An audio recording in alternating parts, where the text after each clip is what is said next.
berjuang mau ke surga, mantapkan langkahku. Rintanganku singkirkan, ku hayati firman-Nya.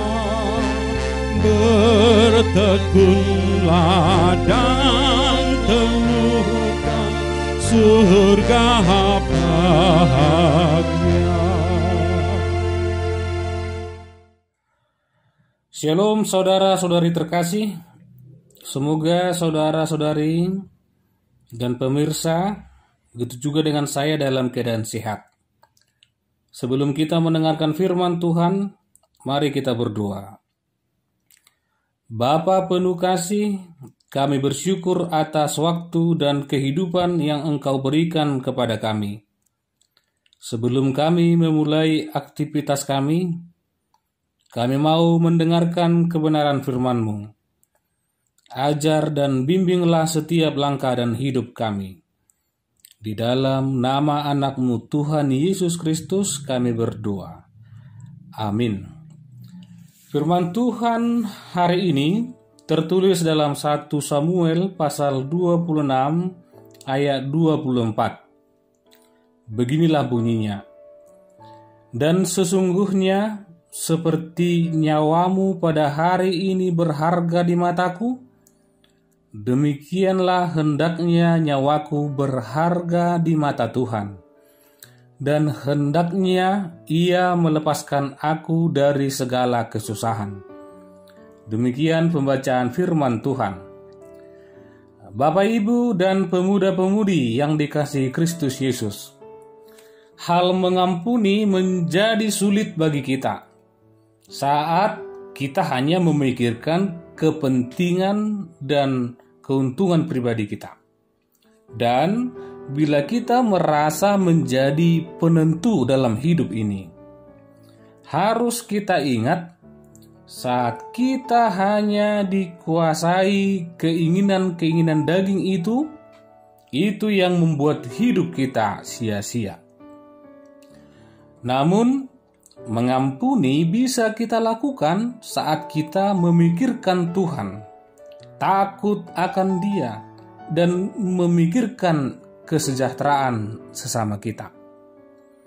Dan bila hidup kita di dalam dasar Roh Kudus yang mencintai kehidupan, menghargai kehidupan dengan hidup bermakna, berdamai bagi sesama dan dunia, kita dapat belajar dari Daud untuk mengampuni orang yang berbuat jahat kepada kita dan menolak membalas dendam sekalipun ada kesempatan untuk itu. Saudara terkasih, sebelumnya atau pertama kali Saul bersama 30.000 bala tentaranya sudah mengejar dan ingin mencabut nyawa Daud di padang gurun En-Gedi. Namun Daud dilepaskan oleh Tuhan karena perlindungannya. Bisa kita baca di 1 Samuel pasal 23 dan pasal 24. Kemudian dalam nas renungan kita pagi ini, Raja Saul dan Abner, panglima tentaranya, bersama 30.000 orang pilihannya, kedua kalinya mengejar Daud dengan mendatangi Bukit Hakila, di mana Daud bersembunyi di sana. Namun saat itu Daud memastikan itu dengan menyuruh pengintainya melihat apakah benar Saul dan bala tentaranya mengejar dia. Ketika itu benar, Daud mengajak orang-orangnya turun ke tempat Saul tidur, dan Abisai bersedia mengikutinya. Meski Saul dijaga banyak prajurit, uniknya semua tidur nyenyak karena campur tangan Tuhan. Saat berdiri di samping Saul yang sedang tidur, terbuka lebar kesempatan bagi Daud menyelesaikan segala kesusahannya. Kalaupun ia tak mau mengotori tangannya, Abisai mengajukan diri untuk menancapkan tombak sekali saja pada Saul. Namun Daud memilih tidak membunuh Saul. Ia sadar dirinya bukan hakim, dan Saul adalah orang yang diurapi Tuhan. Ia pun hanya mengambil tombak dan kendi Saul. Setelah itu mereka pergi. Dia tetap membawa kasusnya kepada Tuhan. Daud mengampuni nyawa Saul karena dia ingin menyerahkan kepada Tuhan segala penghakiman dan penghukuman bagi yang bersalah.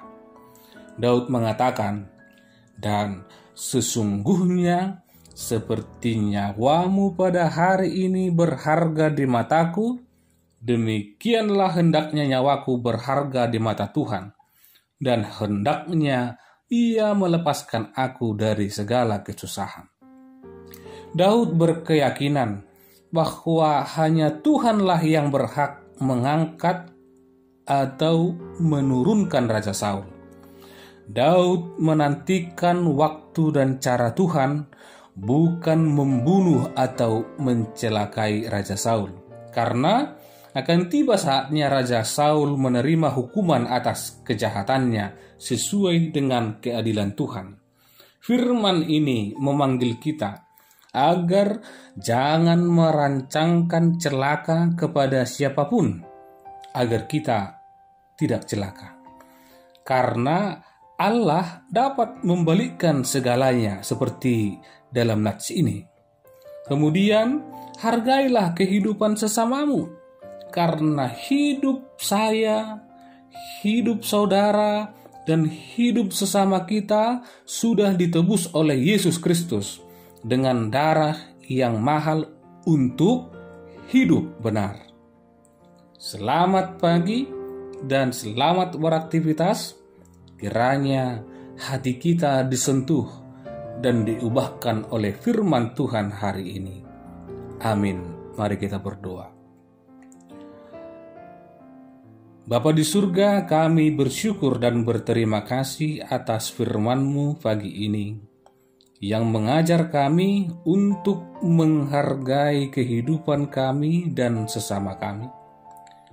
Ajari kami untuk selalu menyerahkan hidup kami kepadamu, agar kami berhikmat di dalam menjalani perjalanan hidup yang penuh dinamika ini. Engkaulah Tuhan, Hakim dan Maha Adil dalam hidup kami. Amin.